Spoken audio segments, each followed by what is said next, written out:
this is Andrea with another bright idea from Bulbhead. Making ice cubes can make such a mess. Sure, it's just a short trip from faucet to freezer, but somehow we still manage to spill water and leave behind a slippery, sloppy trail on the floor and icicles in the freezer. Ugh, now you can chill without the spill. The set of 2 no-spill ice cube trays make it a snap. The secret is the snap-on lids. Ordinary trays require a balancing act as you carry them, and then you have to hold them in one hand and open the freezer door with the other. Oops, another puddle! But no-spill trays keep the water intact.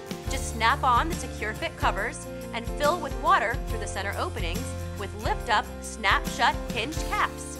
Get a spill-proof trip to the freezer every time. Look, you could even turn them upside down, and amazing! Not a drop!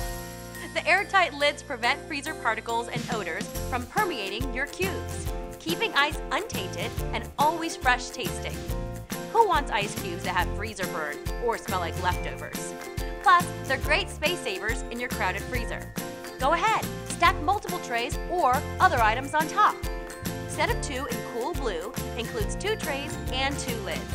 Each makes 12 cubes. Order today for the no-spill, stackable, odor-proof way to make the freshest tasting ice cubes ever. Aha!